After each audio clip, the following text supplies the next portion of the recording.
스로보핫의 딸들, 여성의 재산권을 인정받은 용기 있는 여인들입니다. 민수기 20장엔 이스라엘 민족이 가나안으로 진격해 들어오기 전 실시한 인구조사에 관해 기록되어 있습니다. 이 인구조사는 그들이 출애굽한 두 번째 한 것으로, 첫 번째는 그로부터 38년 전 그네들이 신 광야에 머물 때에 향해졌습니다. 그 하나님께 반항적이고 부정적이었던 1세들이 광야에서 숨져가고 새 세대가 약속의 땅으로 진군하기 위해 준비 과정을 하나로 인구조사가 행해진 것입니다. 2차 인구조사 기록 중 므낫세 종족의 자손 스로보앗에게 아들이 없기에 5 딸들 말라, 노아, 호글라, 밀가, 디르사의 이름이 기록되어 있음을 발견하게 됩니다. 근데 성경을 읽으면서 이 5 여자에게 특별한 관심이 보이는 사람은 별로 없던 것 같습니다.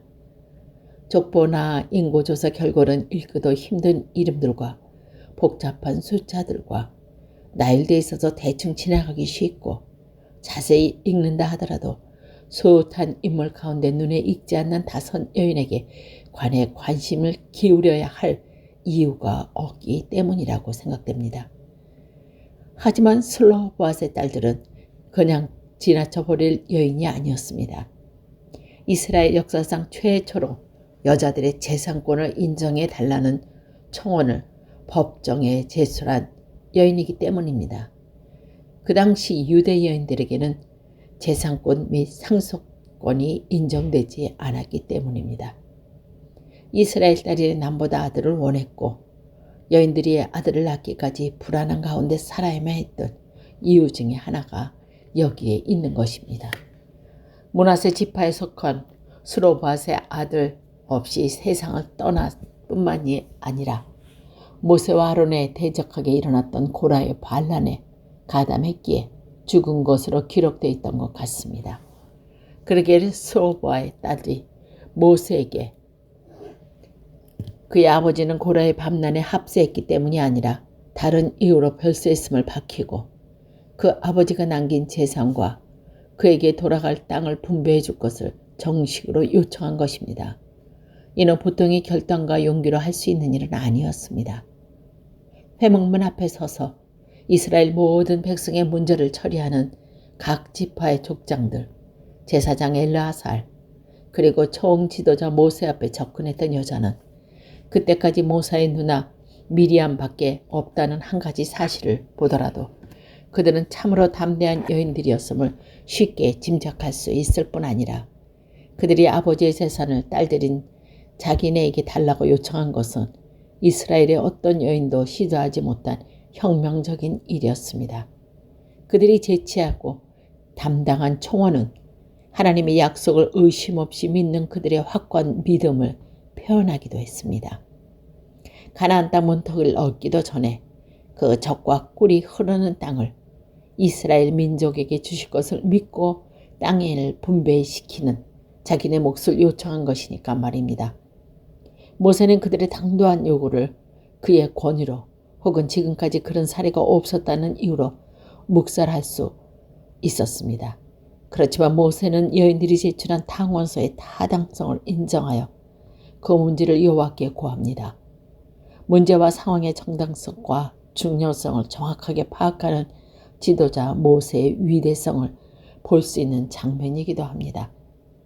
여성 재산권 문제에 관한 하나님을 전달받은 모세는 사람이 죽고 아들이 없거든 그 기업을 그 딸들에게 주라고 새로운 법을 발표합니다. 스로보앗의 딸들의 주장이 관철된 통쾌한 승소 판결입니다. 이스라엘 모든 여인들에게 재산권과 상속권이 주어짐으로써 여인들의 위치가 발돋움하는 계기가 된 중요한 결정이었습니다. 이 새로운 법이 발효된 후 스로보앗의 딸들이 다른 지파 남자들과 결혼하며 므낫세 지파의 재산이 타 지파로 넘어가는 문제를 방지하기 위해 또 다른 법령을 발표된 것입니다. 즉 스로보앗의 딸들은 그네들이 지파 남자들에게 시집감을 므낫세 지파의 재산이 타 지방으로 방출되는 것을 예방한 조처가 그것이었습니다. 이스라엘 12지파 간의 인구 및 재산의 균형을 유지하기 위한 바람직한 법령이었습니다. 새로운 법이 지정될 때 그 법의 효과는 극대화하고 모순은 극소화하기 위해 여러 각도에서 검토해야 할 보여준 아주 좋은 예이기도 합니다. 스로보앗의 5째 딸 말라노아 호글라 밀가 디르사는 당시 모든 여자들의 숙명을 받아들이고 짓밟혔던 무시된 여인의 인권과 권리를 찾기 위해 일어선 용감한 믿음의 여인들이었습니다. 그들의 걸기는 먼 훗날 예수 그리스도께서 여인들의 인격을 인정해주고 그들의 권리를 찾아주기 전에 소수의 여인들에 의한 것이었다는 점에서 더 큰 의미를 갖습니다. 스로보앗의 5딸의 결단과 용기는 헛되지 않아 이스라엘 역사에 새로운 장이 창조되어 극심하게 차별 배후받았던 여자들에게 남자와 동등한 대열에서는 통로를 열어주는 데 공헌한 여인들이 되었습니다. 라합은 동포를 버리고 하나님을 택한 여인입니다. 모세로부터 이스라엘의 지도권을 인수받은 여호수아는 한없는 두려움과 공포에 사로잡혔습니다. 그에게 주어진 가나안 정복의 사명은 너무나도 크고 중대한 데 비해 그의 힘은 한없이 미약하고 극히 제한되어 있음을 알고 있었기 때문입니다. 여호수아의 그런 마음을 알고 계시는 하나님께서 그와 함께 하실 것을 약속하시며 담대히 나갈 것을 명령하십니다. 여호수아는 하나님의 약속을 믿고 그분의 명령에 순종하여 강하고 담대히 전진하여 가나안 지역의 난공불락의 성들을 차례로 점령해 나갑니다. 여리고 성은 여호수아가 함락시킨 숱한 성들 중 하나에 불과합니다. 하지만 여리고 성 전투의 중요성은 이스라엘 민족이 싸운 어떤 전투보다 큰 것이었습니다. 가나안 땅에 들어가려면 반드시 통과해야 할 관문과 같은 곳이기에 이 전투에서 이기지 못하면 가나안 정복 자체가 무사될 수 있기 때문입니다. 이 싸움에서 목숨을 걸고 이스라엘을 도운 여인이 바로 라합입니다. 라합은 여리고 성에 살고 있었던 이방 여인이었습니다. 고고 학자들이 연구에 의하면 당시 여리고는 이중 성벽으로 둘러싸여 있었고 두 성벽 사이엔 4m 내지 5m의 공간이 있었다고 합니다. 그 공간에 집들이 있었는데 라합은 그런 집들 중 하나를 소유하고 있었습니다. 요세보의 사기에 의하면 라합의 집은 여관이었으며 그녀는 그것을 경영하던 여자였습니다. 여호수아 2장에 기록된 기생이라는 신부는 요세보의 기록과 연관시켜 생각하면 라합은 직업적인 기녀였다기보다는 자기 위에 투숙하는 여행자들에게 친절한 서비스를 제공했던 여자라고 보여집니다.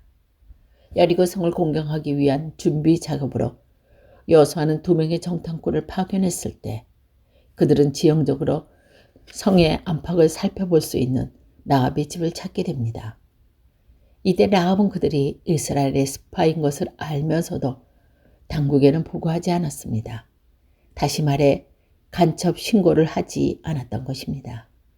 수상한 사람들이 라합의 집에 들어갔다는 주민의 정보를 듣고 왕이 그녀에게 그들을 내어놓으라고 명령했을 때 그녀는 낯선 여행자들이 오기는 했지만 이미 떠났노라고 태연하게 답변합니다.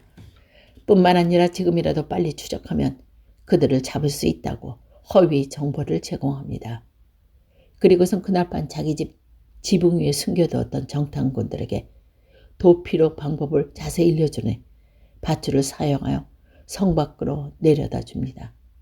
오늘날 특공대원들이 작전을 완수하여 탈출하는 방법과 유사한 장면이며 이죽 성벽 사이에 위치한 라합의 집의 진영적인 특수성 때문에 가능했던 방법이었습니다. 이 같은 라합의 도움으로 여호수아에 파견한 2명의 정탐꾼은 전직 경찰의 위험한 임무를 성공적으로 끝내고 무사히 돌아와 사령관에게 전직 현황을 보고할 수 있게 된 것입니다. 그들을 보고받으며 여호수아는 마음을 강하게 하라, 담대히 하라. 너는 이 백성으로 내가 있는 그 조상에게 맹세하여 주리라 한 땅을 얻게 하리라. 그 명령하신 약속하신 여호와 하나님을 직접적이고 섬세한 손길을 생생하게 느꼈을 것입니다. 하나님께서는 모세와 여호수아 같은 큰 그릇을 택하셔요. 그의 뜻을 이루기도 하시지만 낮고 천한 이방 여인을 사용하여 하시고자 하는 일을 성취하시는 분임을 여리고성 기생 라합을 통하여 깨달을 수 있지만 라합이란 여인의 행위와 그 평가에 대해선 몇 가지 의문을 제기하게 됩니다. 라합이 자기집에 이스라엘 첩자들의 못을 신고하는 대신 그들에게 은신처를 대공일 뿐이라 그들의 탈출을 도와준 것은 국가와 민족에 대한 배신이었습니다. 그것도 어떤 데에 명분이 있거나가 아니라 온 성을 위기에 처한 시점에서 자기만 살겠다는 이기적인 목적 때문에 그런 비참하고 추한 행위를 행했다는 인상조차 풍기고 있습니다. 그녀가 정탐꾼을 숨겼다 돌려보내며 이스라엘군이 여리고를 입성할 때 그녀와 가족을 살려준다는 보장을 받았기 때문입니다. 성경은 라합의 행위에 관한 단위성과 거기에 따른 의문에 관해서 분명한 답변을 주지 않는 반면 그녀를 믿음의 여인으로 구정하고 있습니다.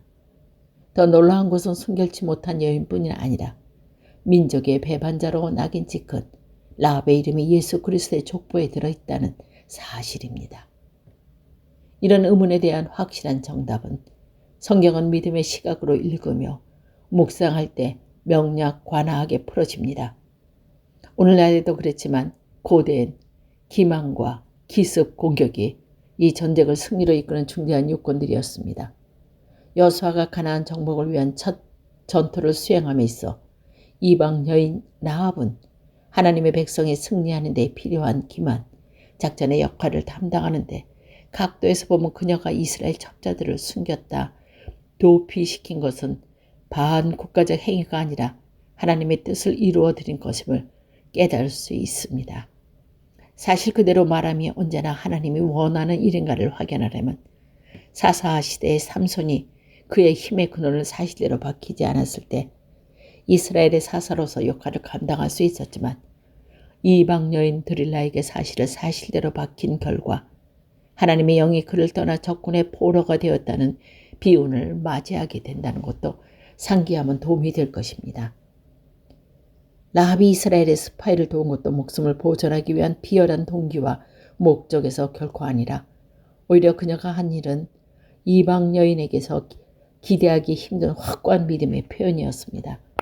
성문 근처에서 여인 쑥을 경험하였기에 라합은 여리고 성에 드나드는 많은 사람들로부터 외부의 소식을 소상히 듣고 있었습니다. 따라서 그녀는 홍해를 갈라 애굽의 추격병을 절멸시키고 아모리 족속을 물리침으로 가나안을 향해 진군하는 이스라엘 백성을 보호하고 인도하시는 여호와 하나님의 크신 능력을 알고 있었습니다. 그러기에 그녀는 이스라엘 전후병에게 여호와 하나님에 대한 두려움과 그분의 위대하심을 고백할 수 있었던 것입니다. 이런 사실을 염두에 두고 라합이 이스라엘 병사들을 선대하고 보호한 행위를 분석해보면 그녀가 한 일은 지금까지 살아온 죄악의 삶을 청산하고 그때까지 섬겨온 이방신을 버리고 참되게 그의 한 뼘뿐이신 여호와의 품에 안겨 하나님의 백성을 옳고 선하고 보람되게 살겠다는 장한 결단의 표현이었습니다. 왕을 비롯한 여리고 성의 모든 거민들이 라합과 마찬가지로 여호와의 사랑과 권능에 간에 듣고 있었으나 하나님의 백성을 대적하려 한 데 반해 라합은 홀로 하나님 능력 앞에 무릎 꿇고 그의 자비하심에 자신을 의탁했음을, 그녀가 참으로 큰 믿음의 소유자였음을 단적으로 말해주고 있습니다. 따라서 히브리서 기자가 라합이 이스라엘 정탐꾼을 영접한 것은 믿음으로 한 일이 기록하며 그녀는 아브라함의 아내 사라와 더불어 믿음의 여인으로 선정한 것은 결코 위헌한 일이 아닙니다. 라합이 첩자들을 떠나보내면서 이스라엘군이 여리고성을 함락시킬 때 자신과 집안 식구들을 구해달라고 부탁한 것도 그들을 도운 데 대한 대가에 요구한 것이나 국가와 민족은 망해도 자기만 살겠다고 고찬 행동은 아니었습니다. 라합이 한 일은 구원은 여호와께만 있음을 깨닫고 자신뿐만이 아니라 부모, 형제, 자매의 운명을 공의와 사랑으로 심판하시는 전능자 하나님에게 맡긴 믿음의 행동이었습니다. 높이가 10m, 두께가 4m가 되는 외벽과 5m 사이를 둔 내벽의 견고한 이중 성벽과 잘 무장되고 훈련된 군사들의 의존하는 대신 여호와께서 자신과 집안에 전적으로 맡긴 이방 여인 라합의 믿음은 우리 모두가 본받아야 할 귀중한 것입니다. 천한 여인 라합이 하나님의 아들이여 구세주인 예수 그리스도의 족보에 들어있다고 이상히 여김을 믿는 자가 가질 태도는 아닙니다. 그리스도 안에서 성인도 죄인도 이방인도 유대인도 여자도 남자도 종교한 자도 비천한 자도 구별이 없기 때문입니다. 그리스도를 영접한 모든 사람은 주 안에서 새롭게 태어난 형제 자매이며 하나님의 자녀로서 성결하고 의롭게 정의로운 삶을 살아갈 수 있는 의미와 권리만을 가졌다는 점에서도 동일합니다. 여리고성의 기생 라합은 천한 신분의 여인이었으나 총명스럽고 지혜로운 여인이었습니다. 뿐만 아니라 라합은 정금 같은 믿음을 소유한 여인이었습니다. 이 믿음이 기생으로서 멸시와 조롱 속에 살고 비참한 그녀의 삶을 그리스도의 족보에 등록되고 믿음의 조상의 대열에 끼는 영광된 곳으로 변화시키고 영원한 소망 가운데 달려가는 축복됨인 것을 만들 뿐입니다. 그녀뿐 아니라 온 집안이 이 엄천 축복의 대열에 서게 된 것은 라합이 세상을 버리고 하나님을 택할 수 있는 담대한 믿음의 여인이었기 때문입니다. 이방신을 섬기던 국가와 민족을 과감하게 버리고 새로운 인생을 계속한 라합의 삶은 물질과 명예와 쾌락의 이방신들에게 현혹되어 세상 속에서 허덕이는 수많은 인간들에게 무엇을 택할 것인가를 분명히 제시해 주고 있습니다.